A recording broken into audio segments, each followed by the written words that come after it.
बिस्मिल्लाहिर्रहमानिर्रहीम, अस्सलाम वालेकुम। वफाकी दारुल हुकूमत शहर इक़्तिदार इस्लामाबाद से मैं हूँ ईसा नकवी। आज जुमरात 3 अक्टूबर है। इंतहाई ड्रामाई पेशरफ्त हो चुकी है शहर इक़्तिदार में और सुप्रीम कोर्ट ऑफ पाकिस्तान ने वो दर खोल दिया है हुकूमत के लिए, जो दर हुकूमत को आइनी तरमीम मंजूर करवाने तक ले जा सकता है। लेकिन सिर्फ ये दर नहीं खुला, साथ ही एक और दर था, जो दूसरा दर था वो बंद हो गया है। ये है वो बड़ी ड्रामाई पेशरफ्त जिसके हवाले से हम इस वीडियो में बात करेंगे।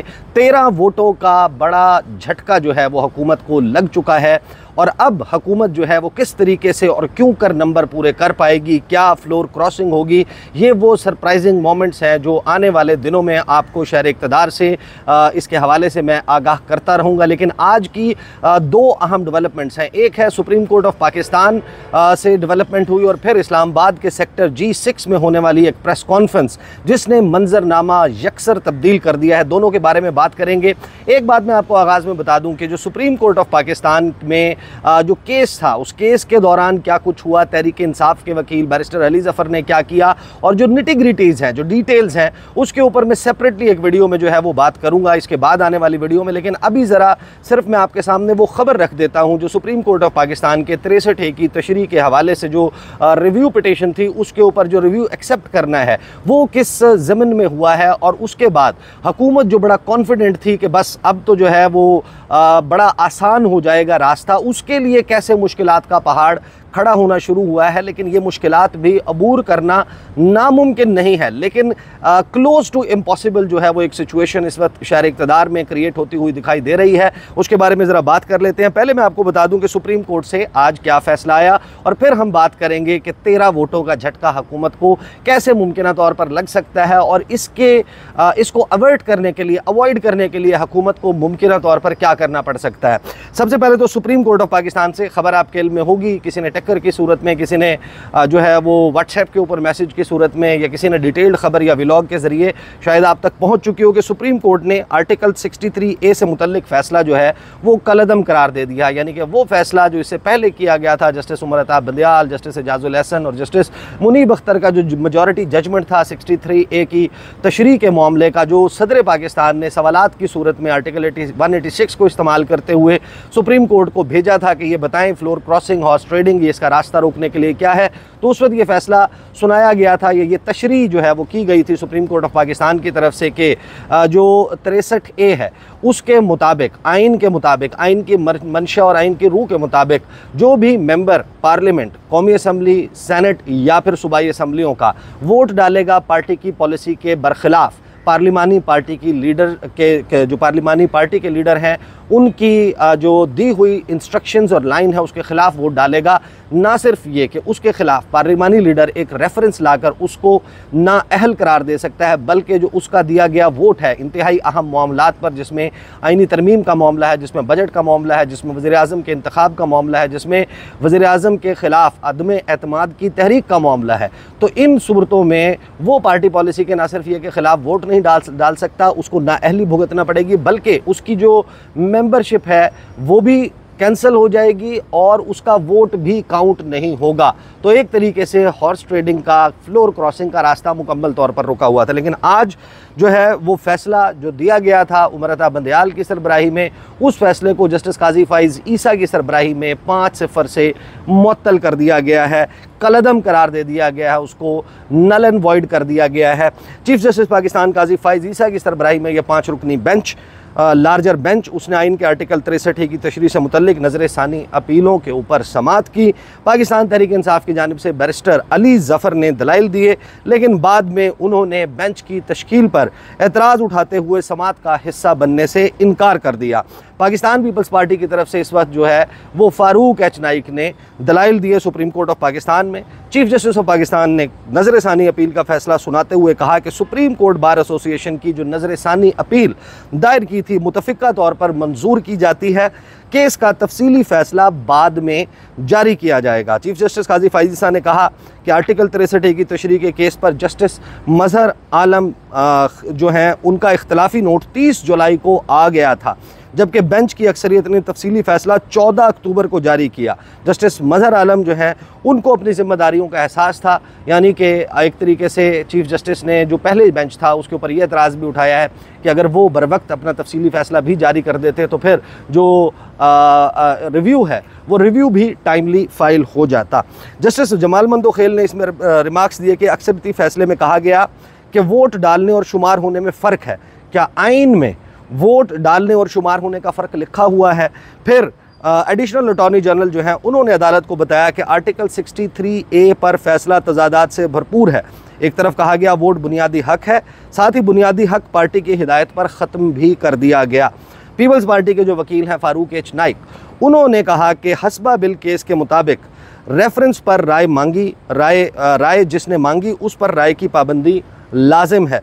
चीफ जस्टिस ने इस पर सवाल किया कि अगर सदर मुमलिकत राय पर अमल ना करे तो क्या उनके खिलाफ कार्रवाई हो सकती है, जिस पर फ़ारूक एच नाइक ने कहा कि अदालत सदर मुमलिकत के ख़िलाफ़ कार्रवाई नहीं कर सकती। फिर फ़ारूक एच नाइक ने मुनहरिफ रुकन से मुतल्लिक तहरीक इंसाफ की आयशा गुलालाई केस का यहाँ पर हवाला दिया, जिस पर चीफ जस्टिस ने उनसे मुकालमा करते हुए कहा कि आपने नाम गलत लिया, शायद आपको उनसे पब्लिकली माफ़ी मांगनी पड़ जाए।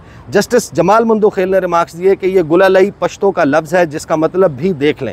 फ़ारूक एच नाइक ने कहा कि 63A केस में अक़लियती जजेस का फ़ैसला पहले जारी हुआ। सुप्रीम कोर्ट ने आर्टिकल फाइनली जो है वो इसके ऊपर आर्टिकल 63A की जो नज़र सानी की दरख्वास्तें हैं वो मंजूर कर लीं, which opens up the gate, जो दरवाज़ा है वो खोलता है हुकूमत के लिए। हुकूमत इस वक्त कैच 22 सिचुएशन में है। वो चाहते हैं कि आइनी तरमीम का जो पैकेज है वो 2/3 अक्सरियत जिसके लिए दरकार है, सेपरेटली कौमी असम्बली में भी और जो सेनेट ऑफ पाकिस्तान है वहाँ पर भी, उनके पास नंबर गेम पूरी नहीं थी और हुकूमत का तमाम तर दारोमदार इस बात पर था कि 63A के हवाले से जो तशरीह की गई थी पहले वो कलअदम हो जाए किसी तरीके से, उसके ख़िलाफ़ नज़र सानी अपील मंजूर हो जाए और फिर तहरीक इंसाफ के लोग उनको फ्लोर क्रॉसिंग करवाई जा सके, या जो लोग उनके हक़ में शायद वोट दे सकते हैं, जिनका ज़मीर जाग गया है या जो अपने मुकदमात से या अपनी पार्टी से मुतमईन नहीं है, वो अपनी पार्टी जो है उसके ख़िलाफ़ जाना चाहते हैं और वो अपनी उसके लिए सीट की कुर्बानी भी देने के लिए तैयार हैं। तो हुकूमत इस तशरीह के ऊपर इन्हसार कर रही थी, तो ये रास्ता तो खोल दिया सुप्रीम कोर्ट ऑफ पाकिस्तान ने। अब होना तो ये चाहिए था कि हुकूमत का कॉन्फिडेंस जो है वो इस वक्त आपको आसमान के साथ लगा हुआ नज़र आ रहा होता।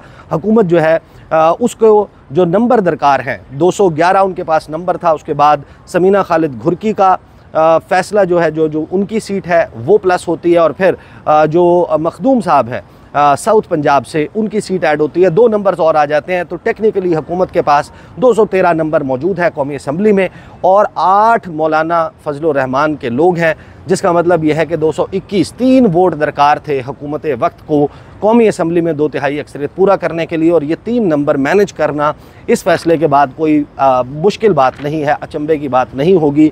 हुकूमत के पास बहुत कुछ होता है, बहुत तरीके होते हैं, फ़ंड्स होते हैं, ओहदे और बहुत सारी ऐसी चीज़ें हैं, मराद जिसकी बुनियाद के ऊपर लोगों को वो कायल कर सकते हैं कि वो उनके साथ चले जाएँ, और दूसरे भी बहुत सारे तरीके होते हैं जिनसे आप वाकिफ़ हैं, जो आपको होते हुए नज़र भी आए हैं।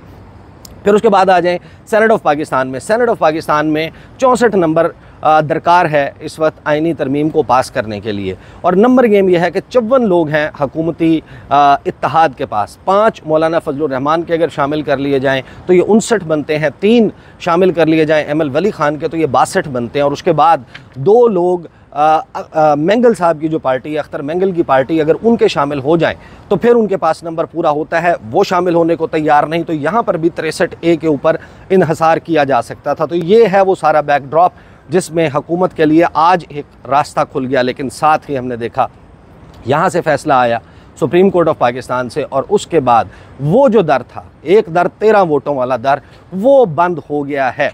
वो फिल वक्त बंद हुआ है, उसके दरवाज़े की चौखाटों में ग्रीस डालकर उस दरवाज़े को दोबारा से खोलने का बंदोबस्त हो सकेगा या नहीं, it's a matter of time. ये वीकेंड बड़ा हॉट होने वाला है उसके लिए। मौलाना फजल रहमान 8 बंदे हैं उनके पास कौमी असम्बली में, और 5 बंदे हैं उनके पास सेनेट ऑफ पाकिस्तान में। ये 13 वोट बनते हैं और ये बहुत ही डिसाइसिव वोट्स हैं। हुकूमत का एफर्ट कम हो जाता है, लेकिन हुकूमत ये कहती है कि विद और विदाउट मौलाना, मौलाना साथ दें, मौलाना साथ ना दें, हम अपना नंबर पूरा कर लेंगे, जिसका मतलब ये है कि तमाम का तमाम तकिया जो है, इन्हसार जो है वो 63 की तशरीह के बाद पाकिस्तान तहरीक इंसाफ के वोटर्स पर करना पड़ेगा। मौलाना फजलुर रहमान ने इसके ऊपर जो गुफ्तगू किया वो मैं आपको बता देता हूँ। उन्होंने कहा कि जल्दबाजी कबूल नहीं करेंगे। 9 महीने में हमने एक तरमीम, अभी थोड़ी देर पहले G6 में उन्होंने प्रेस कॉन्फ्रेंस की है, उन्होंने कहा 9 महीने में लगाकर अरकरेजी करके, रातों को जाग कर, मशावरत करके, कानूनी टीम को बिठाकर, आइन समझने वालों को बिठाकर, उनके साथ बातचीत करके एक तरमीम तैयार की और ये चाहते हैं कि 24 घंटे में तरमीम पर हमसे वोट ले लें। किसी सूरत हुकूमत के साथ प्लस नहीं होंगे। मौलाना फजलुर रहमान ने तो बड़ा वाज़ेह कर दिया, उन्होंने कहा they are not going to add into government's votes, वो प्लस नहीं होने जा रहे हुकूमत के साथ। साथ ही उन्होंने तबसरा करते हुए सुप्रीम कोर्ट का जो 63 की तशरीह का फ़ैसला है, जो रिव्यू का फ़ैसला है, उसको कहा कि हम उसको तस्लीम करते हैं, मगर ये फ़ैसला सेल एंड परचेस के लिए इस्तेमाल नहीं होना चाहिए, मैच फिक्सिंग नहीं होनी चाहिए। मौलाना का वाज़ेह इशारा सिर्फ PTI की तरफ नहीं है, मौलाना के अपने रैंक्स में बहुत सारे ऐसे लोग कहा जा रहा है कि मुमकिन तौर पर मौजूद हैं जो JUI की जो फ़ैसला है तरमीम पर वोट देने या ना देने का, उसके ख़िलाफ़ भी जा सकते हैं। और उसमें जो सर फहरिस्त हैं वो नूर आलम ख़ान हैं, पेशावर से जो जीते हैं। तो मौलाना फजलुर रहमान ने कहा कि सेल एंड परचेस नहीं होना चाहिए, मैच फिक्सिंग नहीं होनी चाहिए। अलबत्ता जो सुप्रीम कोर्ट है, क्योंकि सबसे बड़ी अदालत है, तो इसके फ़ैसले को तस्लीम करना पड़ेगा, तो हम तस्लीम करते हैं। फिर PTI का जो एहतजाज है 4 अक्टूबर का, उसके हवाले से मौलाना फजलुर रहमान ने कहा कि बैरून मुल्क से मेहमान पाकिस्तान में आ रहे हैं, इस दौरान एहतजाज से गुरेज़ करना चाहिए। उन्होंने मौलाना फजलुर रहमान ने जो अपने एतराज़ात हैं, अपने मारूज़ात हैं, बयान करते हुए मदरसों की रजिस्ट्रेशन का मामला, उनके अकाउंट्स के फ्रीज़ होने का मामला और मदरसों से मुतल्लिक़ मामलात जो हैं वो भी सामने रखे। फिर उन्होंने कहा कि मिलिट्री कोर्ट्स की बातें हो रही हैं, अगर हम अहम हैं, हमारा वोट अहम है, तो फिर हमारी बात भी मानना होगी। यानी कि मौलाना फजलुर रहमान ने दरवाज़ा बंद किया है, लेकिन दरवाज़ा बंद करके उस पर ताला नहीं लगाया और ना ही ताले की चाबी उन्होंने गुम की है। उन्होंने ये बता दिया है कि हम अहम हैं, अगर हमारा वोट अहम है, हमारे से वोट चाहिए, तो वोट देने से वो मुकम्मल इनकार नहीं कर रहे। लेकिन वो ये कह रहे हैं कि फिर दरमियानी रास्ता निकालना होगा, कुछ हमारी माने, कुछ अपनी मनवाएं, और अगर दरमियानी रास्ता निकाल सकते हैं और इस पर जल्दबाजी नहीं होगी, इस पर बैठना पड़ेगा, बैठकर बात करनी पड़ेगी, तभी जो है वो हम किसी नतीजे पर पहुँच सकते हैं। मौलाना फजलुर रहमान से पूछा गया कि हुकूमत तो बड़ी कॉन्फिडेंट है कि उनके नंबर पूरे हैं। उन्होंने कहा कि हमारे पास तो ऐसी इतला नहीं है कि हुकूमत के पास नंबर पूरे हैं, हमारे पास इतला मुख्तलिफ है। और मौलाना फजलुर रहमान ने कहा कि पाकिस्तान पीपल्स पार्टी से भी राब्ता है, उनसे तय हुआ कि आप भी एक ड्राफ्ट बनाएं, हम भी एक ड्राफ्ट बनाएंगे। फिर उन्होंने कहा कि हमने PTI से भी कहा है कि आप एक ड्राफ्ट बनाएं, एक ड्राफ्ट हमारा होगा, और उसके बाद बैठकर उन ड्राफ्ट में मुश्तरका चीज़ें, मुश्तरकात जो हैं वो देखी जाएंगी कि क्या चीज़ें मुश्तरक हैं, उनको एग्री अपॉन कर लिया जाएगा। फिर बातचीत होगी कि हुकूमत हमारे साथ कौन सी चीज़ें हमारी मानने के लिए तैयार है और कौन सी हम उनकी मानने के लिए तैयार हैं। ये बात कही। उन्होंने कहा कि अगर इस पर इत्तफाक़ राय हो जाता है तो हमें एतराज़ नहीं होगा। इरफान सिद्दीकी साहब ने जो गुज़श्ता रोज़ बयान दिया था कि मौलाना फजलुर रहमान के मुताबिक तराश खराश तरमीम की हो चुकी है, लिहाजा कोई मसला नहीं होगा, अब नंबर पूरा हो जाएगा, आज वो जो तासुर है वो मौलाना फजलुर रहमान ने भी ज़ाहिर कर दिया। और उन्होंने कहा लेकिन इसका मतलब ये नहीं है कि दुश्मनियाँ नहीं होती, सबसे ज़्यादा इख्तलाफ तो हमारा पाकिस्तान तहरीक इंसाफ से होता था, तो अब वो नहीं है, उस तरीके का इख्तलाफ आपको नज़र नहीं आता। रोज़ रोज़ नया मुसव्विदा आ रहा है, और मुसव्विदा जो है उन्होंने कहा कि जिस तरीके से ये आइन साज़ी का अमल किया जा रहा है, ये तरीक़ाकार दुरुस्त नहीं है। तहरीक इंसाफ के एहतजाज के हवाले से उन्होंने ये बहुत वाज़ेह अंदाज़ में यह कहा कि PTI और हमारा मुश्तरका एहतजाजी लाया अमल नहीं है, हम अलग एहतजाज करेंगे, अगर उनका एहतजाज है वो अलग होगा। लेकिन साथ ही उन्होंने ये कहा कि मैं अपील करता हूँ इमरान खान से और उनकी जमात से कि जब फ़ॉरेन डिग्नेटरीज़ बैरूनी दुनिया से पाकिस्तान में मेहमान मौजूद हैं, उस वक्त सड़कों का रुख ना किया जाए। मौलाना फजलुर रहमान से ये भी सवाल हुआ कि अगर आप जो है वो सड़कों पर आकर सिर्फ इस तरमीम का रास्ता रोकेंगे, या सिर्फ आपकी जो है वो आइनी और या पार्लिमानी तरीक़ाकार होगा इसको रोकने के लिए। तो मौलाना फजलुर रहमान ने इसके ऊपर गोलमोल जवाब दिया। उन्होंने दोनों एंड्स, हर एंड जो है मौलाना फजलुर रहमान ने इस पर ओपन रखा हुआ है। साथ ही मौलाना फजलुर रहमान से सुप्रीम कोर्ट ऑफ पाकिस्तान का ये जो फ़ैसला है 5 रुकनी बेंच ने दिया है, तो उनसे पूछा गया कि क्या ये बेहतर ना होता कि सुप्रीम कोर्ट ऑफ पाकिस्तान का फुल कोर्ट जो है वो बैठकर इस इंतहाई अहम मामले को निपटाता, इसको तय करता। उस पर मौलाना फजलुर रहमान ने कहा कि ये तजवीज़ आपको मुझे पहले देनी चाहिए थी। तो गोया मौलाना फजलुर रहमान इस वक्त किसी को भी नाराज़ नहीं कर रहे, ना वो पाकिस्तान तहरीक इंसाफ को नाराज़ कर रहे हैं, ना वो अदालत को नाराज़ कर रहे हैं, ना वो हुकूमत को नाराज़ कर रहे हैं, ना वो पाकिस्तान के आवाम को नाराज़ कर रहे हैं। लेकिन ये वक्त आ चुका है, अब मौलाना का पाँव हर कश्ती में मौजूद है। इदारों की कश्ती में है, हुकूमत की कश्ती में है, अपोजिशन की कश्ती में है, आवाम की कश्ती में है, और अपनी उनकी ख़ुद की भी एक कश्ती है। इतनी जगहों पर पाँव रख कर ये वो वक्त आ गया है जहाँ पर दरिया जो है वो दो शाखों में बट रहा है, और 2 शाखों में बटता हुआ दरिया, उसमें कुछ कश्तियाँ जो हैं वो एक रुख तरफ की जानिब जाएंगी, कुछ कश्तियाँ जो हैं वो दूसरे रुख की जानिब जाएंगी।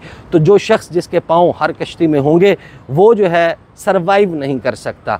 अब उसको ये चूज़ करना है कि वो दाएं जानिब जाने वाली कश्तियों का मुसाफिर बनेगा या बाएं जानिब जाने वाली कश्तियों का मुसाफिर बनेगा। I think that time has come, और बड़े डिसाइसिव मोमेंट्स स्टार्ट हो चुके हैं। इसके हवाले से मज़ीद क्या चीज़ें चल रही हैं शहर इक़्तिदार में, इस पर गुफ्तगू का सिलसिला जारी रहेगा। अब तक के लिए इतना ही, इजाज़त दीजिए, अल्लाह हाफ़िज़।